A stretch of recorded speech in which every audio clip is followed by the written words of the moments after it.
Hello friends, मेरा नाम है शिवा त्रिपाठी। फ्रेंड्स, अगर आप एनटीए यूजीसी नीट जेआरएफ की तैयारी हिंदी विषय से कर रहे हैं तो आप मेरे इस channel Hindi NEET JRF preparation से अवश्य जुड़ें। फ्रेंड्स, अगर आप चैनल पर नए हैं तो चैनल को सब्सक्राइब करें, साथ ही बेल आइकन को भी प्रेस कर लें ताकि हमारे आने वाले वीडियोज़ का नोटिफिकेशन आपको मिलता रहे। और फ्रेंड्स, वीडियो पसंद आए तो अपना एक लाइक अवश्य दें ताकि हम भी मोटिवेट होते रहें। तो फ्रेंड्स, चलते हैं हम अपनी टॉपिक की ओर। तो फ्रेंड्स, ये वीडियोज हम अपने नोट्स के माध्यम से बनाते हैं जो कि ऑथेंटिक किताबों से ही बनाया है, तो आप निश्चिंत रहकर तैयारी कर सकते हैं। नीट जेआरएफ हिंदी सिलेबस में लगे आज का हमारा टॉपिक है अपभ्रंश, अवहट्ट और पुरानी हिंदी में संबंध। पिछली वीडियोज में हमने मध्यकालीन भारतीय भाषा की विशेषताओं को देखा था। आज हम अपभ्रंश, अवहट्ट और पुरानी हिंदी के संबंध में देखेंगे। तो चलिए शुरू करते हैं। अपभ्रंश, अवहट्ट और पुरानी हिंदी का संबंध हम निम्न बिंदुओं के माध्यम से देखेंगे। अपभ्रंश के परवर्ती रूप को अवहट्ट की संज्ञा दी गई, यानी कि अपभ्रंश का जो बाद का समय था, अंतिम समय था, उसको अवहट्ट की संज्ञा दी गई। विद्वानों ने अवहट्ट की संज्ञा दी। डॉक्टर नामवर सिंह ने 12वीं शताब्दी के उत्तरार्ध से परवर्ती अपभ्रंश का समय माना है और इसी परवर्ती समय को उन्होंने अवहट्ट शब्द का सुझाव दिया। यानी कि डॉक्टर नामवर सिंह 12वीं शताब्दी के बाद के समय को अवहट्ट नाम दिया। डॉक्टर गोपाल राय ने अपनी पुस्तक हिंदी भाषा का विकास में, डॉक्टर गोपाल राय की पुस्तक है हिंदी भाषा का विकास, उसमें उन्होंने कहा विभिन्न तर्कों के आधार पर अवहट्ट को अपभ्रंश से भिन्न मानने की धारणा का खंडन किया। यानी कि डॉक्टर गोपाल राय अपभ्रंश से अवहट्ट को अलग नहीं मानते हैं, एक ही मानते हैं। उनके अनुसार अवहट्ट शब्द का प्रयोग अपभ्रंश के लिए ही हुआ है। अपभ्रंश अवहट्ट शब्द के प्रथम प्रयोगकर्ता अद्दहमाण ने भी अपभ्रंश के लिए ही अवहट्ट शब्द का प्रयोग किया। यानी कि सबसे पहले तो ये जान लेते हैं कि अवहट्ट शब्द के प्रथम प्रयोगकर्ता हैं अद्दहमाण। उन्होंने भी अपभ्रंश के लिए ही अवहट्ट शब्द का प्रयोग माना है। अपभ्रंश के परवर्ती रूप को अवहट्ट की संज्ञा दी गई, यानी कि अपभ्रंश का जो बाद का समय था उसको अवहट्ट की संज्ञा दी गई। अवहट्ट शब्द का सर्वप्रथम प्रयोग ज्योतिश्वर ठाकुर ने अपने वर्ण रत्नाकर ग्रंथ में किया। यानी कि अपभ्रंश शब्द का सबसे पहले प्रयोग वर्ण रत्नाकर ग्रंथ में किया गया है, जो कि ज्योतिश्वर ठाकुर की रचना है। डॉक्टर सुनीति कुमार चटर्जी के अनुसार अपभ्रंश और आधुनिक भारतीय भाषाओं के बीच की कड़ी को अवहट्ट कहा जाता है। यानी कि डॉक्टर सुनीति कुमार चटर्जी ने अपभ्रंश और आधुनिक भारतीय जो भाषाएं हैं, हिंदी भाषाएं, उनके बीच की कड़ी को अवहट्ट माना है। अवहट्ट अपभ्रंश का ही परिवर्तित रूप है। अपभ्रंश के परिवर्तित रूप को ही अवहट्ट कहते हैं कुछ विद्वानों के अनुसार। चंद्रधर शर्मा गुलेरी जी ने 1921 की नागरिक प्रचारणी पत्रिका में पुराने हिंदी शीर्षक से एक लेखमाला की शुरुआत की, जिसमें उन्होंने उत्तर अपभ्रंश को पुराने हिंदी बताया। यानी कि चंद्रधर शर्मा गुलेरी ने अपभ्रंश के बाद का जो समय है, यानी कि अपभ्रंश का जो अंतिम समय चल रहा था, उसी समय को पुराने हिंदी नाम दिया। उनके अनुसार अपभ्रंश साहित्य हिंदी साहित्य के इतिहास का अनिवार्य अंग है। गुलेरी जी के अनुसार अपभ्रंश साहित्य जो है वो हिंदी साहित्य के इतिहास का एक अनिवार्य अंग है। राहुल संकृत्यान और आचार्य रामचंद्र शुक्ल जी भी इससे सहमत हैं। शुक्ल जी ने पुराने हिंदी को प्राकृताभास हिंदी या अपभ्रंश भी कहा है। शुक्ल जी ने पुराने हिंदी को प्राकृताभास हिंदी कहा है या अपभ्रंश भी कहा है। राहुल संकृत्यान तथा अनेक विद्वानों का कहना है कि अपभ्रंश की साहित्यिक परंपरा पहले से ही चली आ रही थी और आदिकाल में जब तक हिंदी का रूप अवहट्ट को माना गया तथा अवहट्ट के विकसित रूप को पुराने हिंदी की संज्ञा दी गई। यानी कि राहुल संकृत्यान के अनुसार भी अपभ्रंश की साहित्यिक परंपरा पहले से ही चली आ रही थी और आदिकाल में जब तक हिंदी का रूप अवहट्ट को माना गया तथा अवहट्ट के विकसित रूप को अवहट्ट का जो विकसित रूप था उसी को पुराने हिंदी की संज्ञा दी गई राहुल सांग कृत्यायन के अनुसार। अपभ्रंश और अवहट्ट को कई विद्वान एक ही मानते हैं, जैसे कि डॉक्टर भोलानाथ तिवारी के अनुसार मूलतः संस्कृत से भ्रष्ट हुई भाषा अपभ्रंश या अवहट्ट है। इनके मत से भी अपभ्रंश और अवहट्ट एक ही भाषा के दो नाम हैं। यानी कि भोलानाथ तिवारी के अनुसार भी अपभ्रंश और अवहट्ट एक ही है। कीर्तिलता, वर्ण रत्नाकर, प्राकृत, पेंगलम ये सभी रचनाएं अवहट्ट भाषा में रची गई हैं। अपभ्रंश, अवहट्ट व पुराने हिंदी के बीच समानताएं, तो देख लेते हैं क्या क्या समानताएं हैं इन तीनों के बीच। अपभ्रंश, अवहट्ट व पुराने हिंदी के बीच समानताओं को निम्न बिंदुओं के माध्यम से देखेंगे। अवहट्ट की जो व्यंजन व्यवस्था थी वह अपभ्रंश काल जैसी ही थी। अवहट्ट की जो व्यंजन व्यवस्था थी वो अपभ्रंश काल के जैसी ही थी और वही पुराने हिंदी में भी रही। तो ये समानता देखने को मिलती है।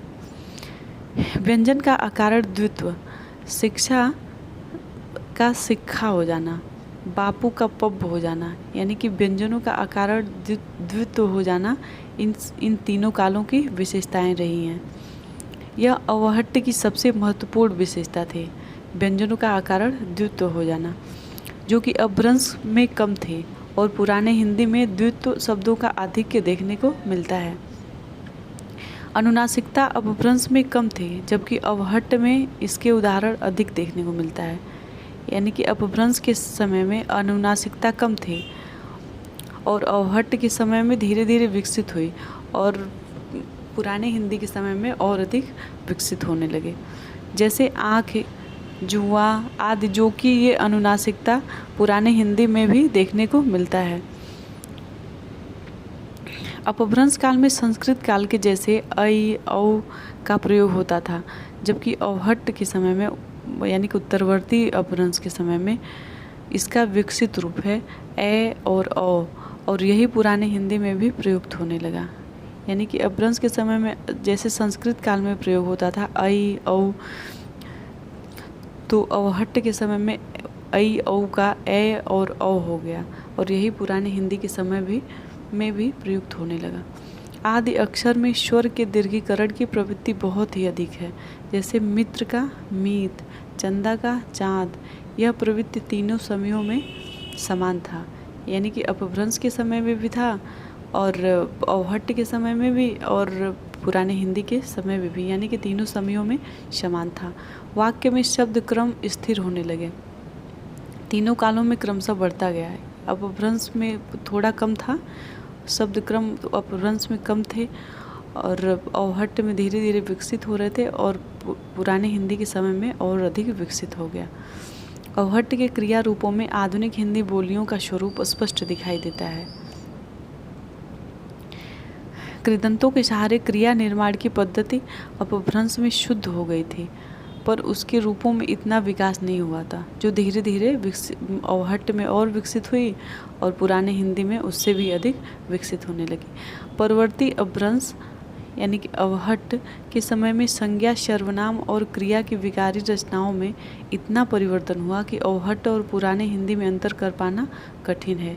यानी कि अवहट्ट में जो संज्ञा, सर्वनाम और क्रिया का विकारी रूप प्रयुक्त होता था वो पुराने हिंदी में भी सेम वैसे ही था, तो इसलिए अंतर कर पाना इन दोनों के बीच कठिन हो गया। हिंदी की सभी बोलियां सौरसैनी, अर्धमागधी, मागधी यानी कि इन्हीं अपभ्रंशों से विकसित हुई हैं। तो इस प्रकार से भी ये तीनों रिलेटिव हैं। अपभ्रंश की प्रवृत्ति भी उकार बहुला थी। अपभ्रंश की प्रवृत्ति उकार बहुला थी, जो कि हिंदी के अंतर्गत आते हैं। उकार बहुला हिंदी के अंतर्गत भी आते हैं। ये भी समानता देखने को मिलती है। हिंदी की प्रवृत्ति भी उकार बहुला है, जैसे जन, मनु आदि। सर्वनाम भी मिलते हैं तीनों में समान रूप से, यानी कि तीनों समयों में अपभ्रंश, अवहट्ट और पुराने हिंदी के समयों में सर्वनाम समान रूप से मिलते हैं, जैसे का हो, का को, तुम का, तुम्हार आदि। संयुक्त क्रियाओं की संख्या धीरे धीरे बढ़ रही थी, जैसे बोल जा, सज्जा किया, टूट गेल, कहड़ सकई आदि। तीनों समयों में अपभ्रंश काल में थोड़ी कम थी, अवहट्ट में थोड़ी विकसित हुई और पुराने हिंदी के समय में और ज़्यादा विकसित होने लगी।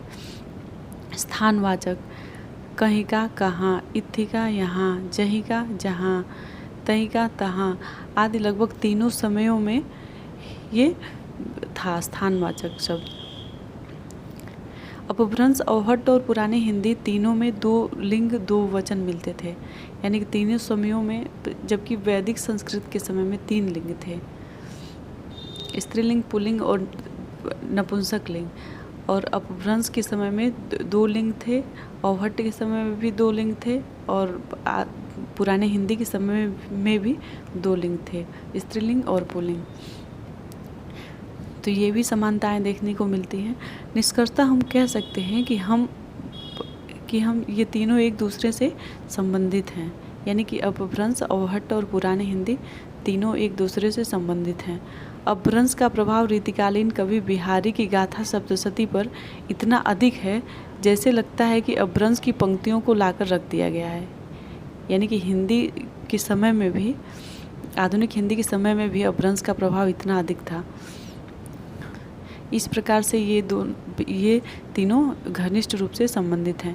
मध्यकालीन कवियों जैसे कि सूर, तुलसी, मीरा आदि की रचनाओं में भी अपभ्रंश का प्रभाव देखने को मिलता है, जबकि ये सभी हिंदी साहित्य के रचनाकार हैं। अतः हम कह सकते हैं कि आदिकालीन हिंदी साहित्य से लेकर मध्यकाल व रीतिकाल में भी अपभ्रंश भाषा की झलक देखने को मिलती है, यहाँ हिंदी भाषा की रचनाएं होने के बावजूद भी। तो हम कह सकते हैं कि ये अपभ्रंश, अवहट्ट और पुराने हिंदी एक दूसरे से घनिष्ठ रूप से संबंधित हैं। तो फ्रेंड्स, आज के लिए बस इतना ही। तो फ्रेंड्स, अगर जो आपको वीडियो पसंद आए तो अपना एक लाइक अवश्य कर दें और कमेंट बॉक्स में कमेंट करें कि आपको ये वीडियो कैसी लगी। अगर जो कोई भी कमी आपको दिखे तो प्लीज़ कमेंट बॉक्स में मेरी कमियों को लिखिए, ताकि मैं अपनी आगे की वीडियोज़ में सुधार सकूं। तो मिलते हैं अगले वीडियोज़ में, तब तक के लिए धन्यवाद।